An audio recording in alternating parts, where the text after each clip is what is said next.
Hello and welcome to the Quibber channel. I'm Jason, your host. I hope you're all having a good day. It's Wednesday morning, 23rd. I know it's the 23rd because it says that on the computer. So let's talk about my medical situation. And I fully believe now that the only reason I am alive today is because of me. Not the doctors, even though they're brilliant, not the GP, not anybody else like that. Me. And the reason is because of my autism and that I have always kept an eye on my health in a way that most would find completely and totally anal, but has to be done. Now, let's talk about my blood pressure. First of all, my blood pressure is not to do with my weight. I have had high blood pressure for my entire life. In fact, I almost gave an actual doctor a heart attack because after I met Paola, with all the stress and everything, I went to a walk-in clinic with Paola in the wheelchair. And he was using the old-fashioned style of, the pump-up style of blood pressure thing. And I said to him, I think my blood pressure's really high at the moment. Can you check it for me? And he's like, okay, come in, sit down. I sit down in the chair. Paola's next to me. And we're just laughing about it. And he does it once. And he looks at the readings. He looks at me. He goes out and gets another blood pressure monitor and checks again. My blood pressure was 200 over 140.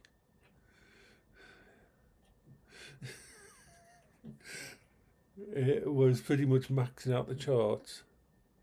You see, what we came to understand was that we didn't know that it was because of my ADHD, my autism, my bipolar, which meant my brain was always in fight or flight, never in a resting state, always one or the other, always one direction or the other, always moving, and that has an effect on your body. People with bipolar and autism and that and ADHD can have much higher blood pressure than normal. Of course, they went through the normal test and said, oh, it's to do with this, and then we've got to check this, and you're overweight, and this kind of thing. And when they got the readings back from my blood tests, because every doctor, the first go-to thing will be salt. You're having too much salt in your diet, too much salt in the diet. And it didn't matter how many times I said to them, no, I'm not. I keep an actual diary of what I eat. I actually am I'm fucking autistic. I notice these things. No. Most people don't know because salt's in everything. Can you do the blood test? Check. And it's even now. My sodium content in my blood is low. It's never been high in my entire life. It's just always been low. So that's the first thing. So I am on 4 different medications for my blood pressure because it gets so high. It took 3 medications because the 4th one is for something else. The 4th one is just a statin because of cholesterol type things and concern of my age group and that. But the first 3 is Ramipril, which I've been on for the longest and never had any side effects with it at all. And it works really well. And one of the good things Pardon me. Good things with Remipral is it actually protects your kidneys in a way. It's actually quite a good thing to be on in my situation. I've been on that for probably 15-20 years almost, at least. Amlodipine, I can never get that name right, it's amlodipine or something like that. That one is, I tolerate it well. It is the one that causes me to be able to have to get up a lot during the night.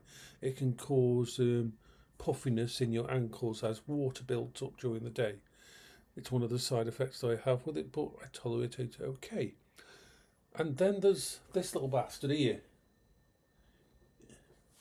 Inadapamide. Indapamide.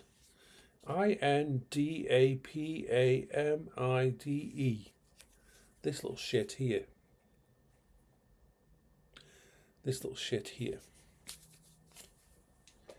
That's the one that yesterday the doctor rang me up and said you need to stop this basically now.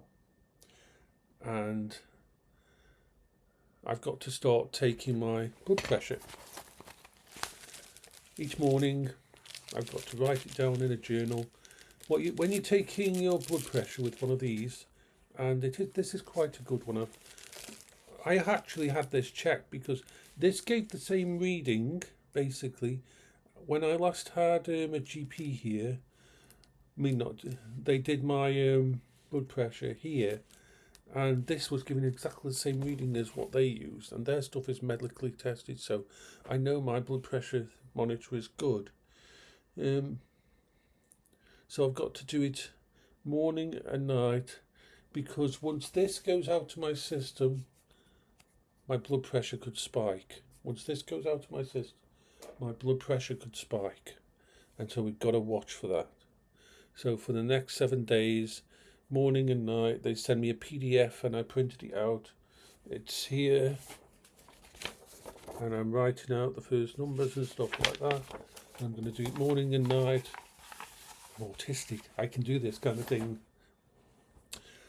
So that's because this, one of its prime side effects is it can drop your potassium down.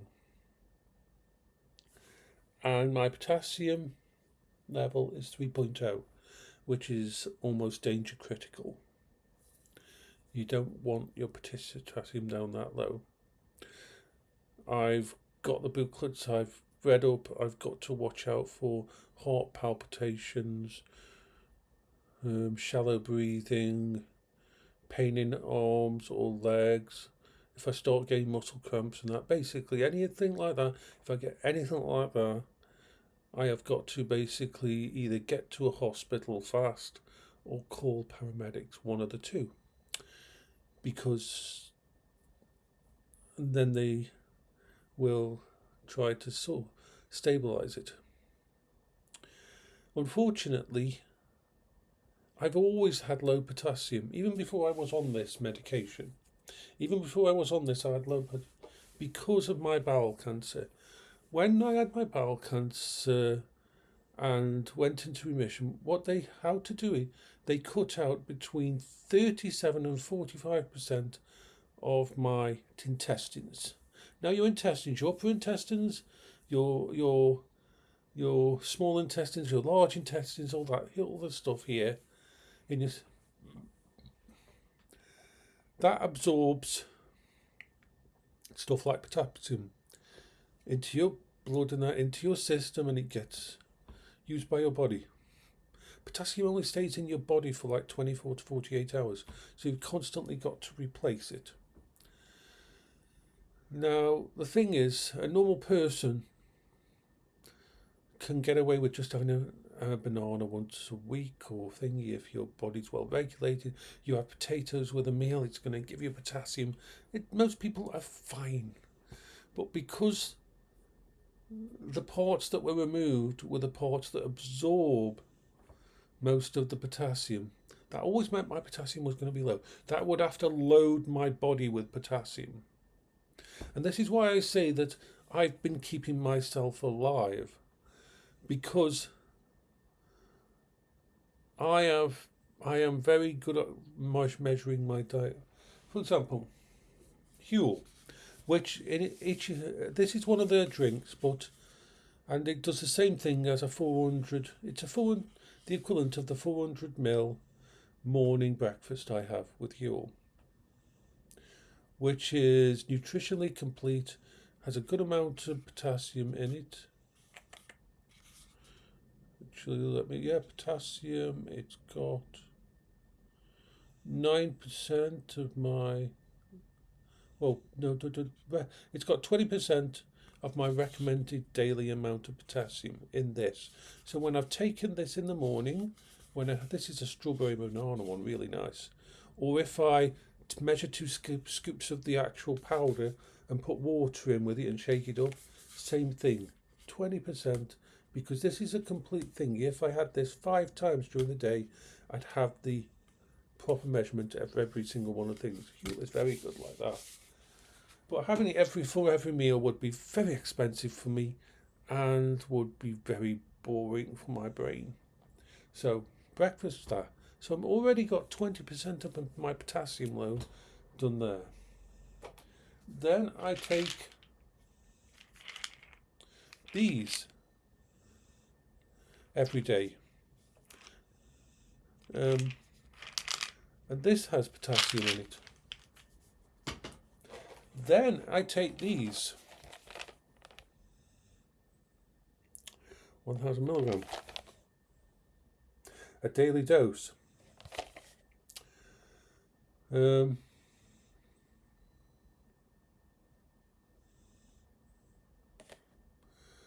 So these things I do myself. A long time ago, the doctors told me that my potassium load and other nutrition would be hard for my vitamin B12 and all that would be hard for my body to absorb. So I did all this kind of thing myself. And I've been taking these and everything for... Remember, this is all extra cost. This is what comes with being disabled or having issues. So they're the basics. You've got to remember, every single day I have a high for the last probably 2.5 years. Every single day, at least one main meal has massive amounts of potassium in. That's my lunch. My stew that I do at 11 a.m. My stew that has spinach, cabbage, mushrooms, and garden peas. And before I needed to change to a low glycemic thing, it would have potatoes in. So every single day I would have a high potassium meal every day. So I was loading my potassium balance and my vitamin balance to counteract the thingy. And that's probably why I'm still here, because this is probably going on for 6 months. My readings have gone down.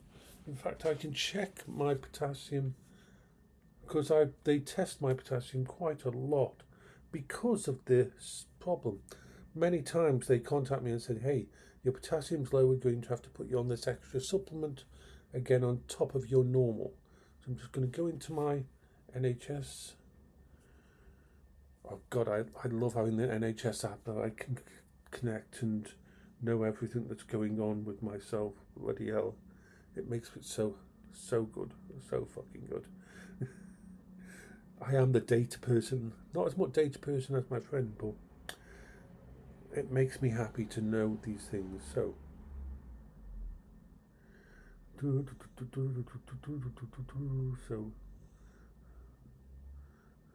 okay. So potassium, view your test result histories. Has always been on the low side.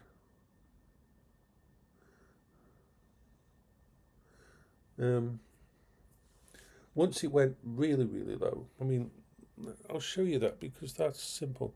That's just a simple graph that just shows where my reading for potassium have been over the last 2 years. And yeah, it was a really freaky. The time when it went down to 2.5, they were very, very, very, very worried about that.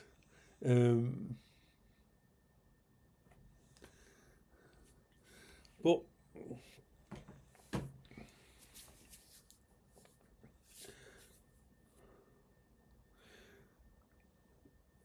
you've got to think, my potassium levels are that low, even though I am loading it with everything I can, even though I am pushing massive amounts of stuff through my system with high potassium. So we just have to be very careful. It's a dangerous time in my life now. What's caused the damage to my kidneys and my liver? We don't know yet. They will probably send me for an ultrasound. Not looking forward to going to the hospital, but I'm going to have to.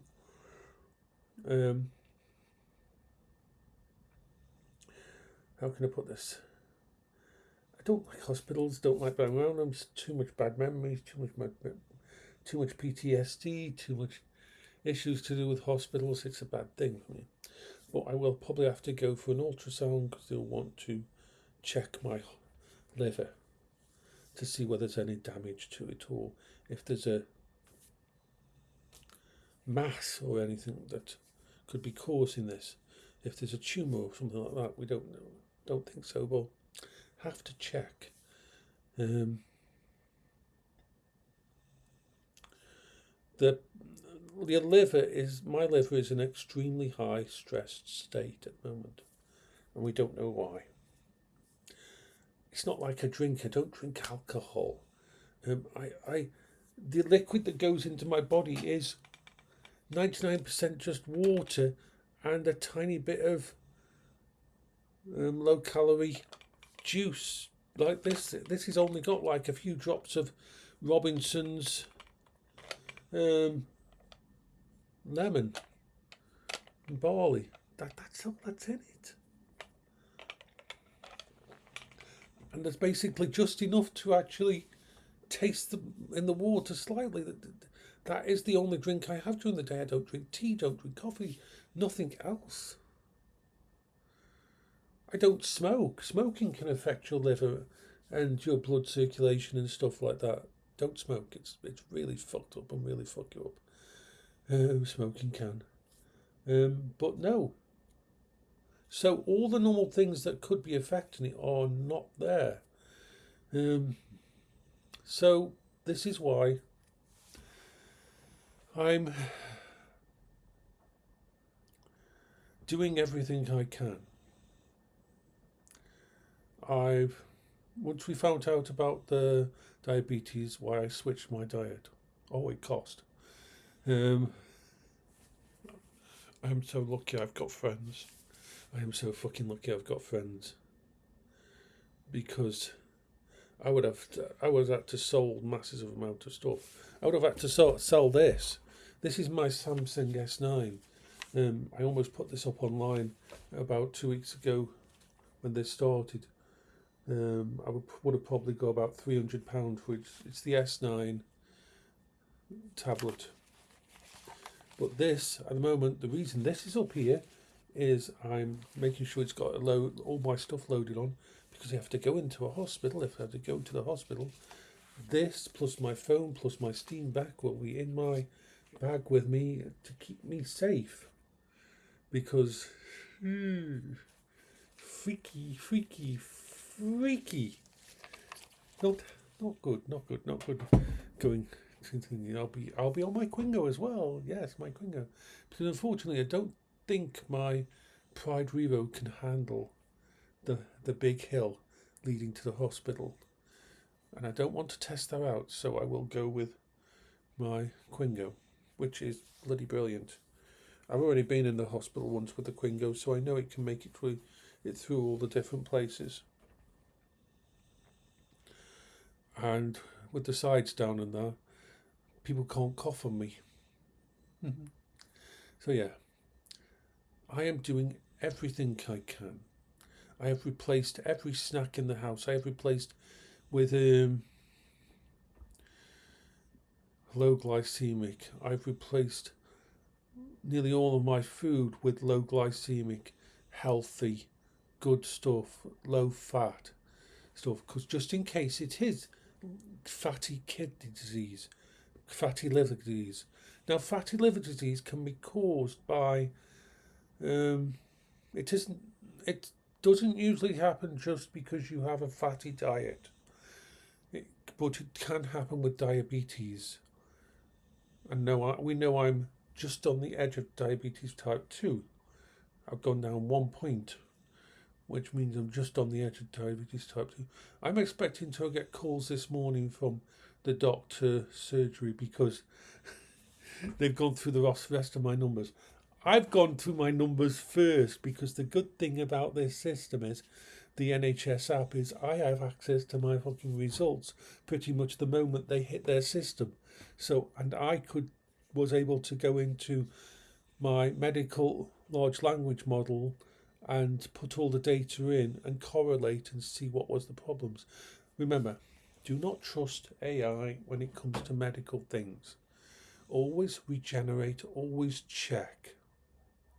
Now, I always regenerate. I have 2 ways of doing this. I have my ChatGPT, which is loaded with all my health information in that. I've done that on purpose so that it can correlate all that data. I still go through it, and I also do it on my own LLM, which is a local LLM specialised in medical terminology and stuff. And I also check with people. I'm also checking with a doctor. I've got a doctor as well. So I'm not going down just a simple path of this is what the AI told me to do. No. I'm using the AI more as okay, ChatGPT, give me a list of the best vegetables for potassium that are good for someone with my readings and my chance of having diabetes. And how much should I have a day? ChatGPT and stuff like that is perfect for correlating the data, for searching the records, and then you can say, okay, so what of those ones are available in the UK right now at a budgetary price? And then he'll go and search and find out the good deals for me. That is where ChatGPT is better than a local LLM. It's still hard for a local LLM to get it connected to the internet.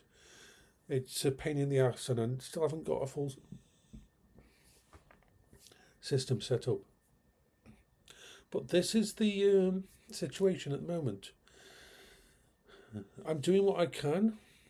I'm handling. It is scary. It is dangerous. I am taking... My liver is getting more stressed. There is damage to my liver for some reason. I mean, we've stopped this. I've done doing absolutely everything I can. I'm keeping hydrated. I've even ordered in as extra cost diarrhelite. You take it when you've got diarrhea and everything like that. When you need, it's good for when you've got the norovirus or anything. When you're basically out from here and from down there, and you need something to replace the electrolytes. So I'm going to supplement myself now and then with that.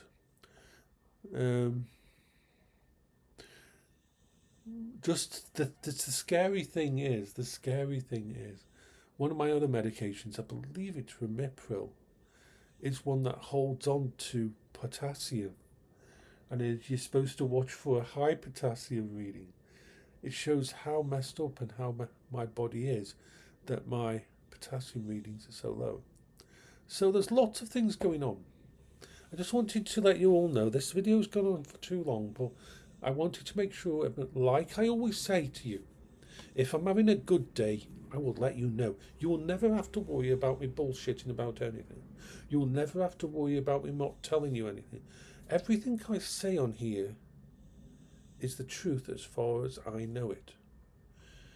I mean, if someone lies to me or I read something that's a lie and I believe it, then that is probably the only reason my brain will allow me to say something that isn't true. And usually if that happens, I'll do a video straight after saying, oh shit, I was wrong. I apologise. I was in error. But as far as everybody, I am doing everything I can. Remember, I've also got my Whoop, which is tracking my thingies, and I've also got a Garmin smartwatch, which tracks my body and basics. So I am in a position where I'm keeping an eye on myself and everything's as good as it can be. There's pretty much nothing else that can be done to help me through this. So, take care of yourself, everyone. This is Jason for the Weber channel. Now I've got to go through all the apps and everything on my S9 to make sure they're all up to date, so that if anything happens and I have to go into hospital, it's fully updated and got all my movies I like and games on there I can play, so I can do my coping strategies. Because no matter what's going on, of all of this, I've still got to do my coping strategies for my bipolar, for my autism, and everything, so that I don't go off the rails. So, bye bye for now, my wonderful special friends.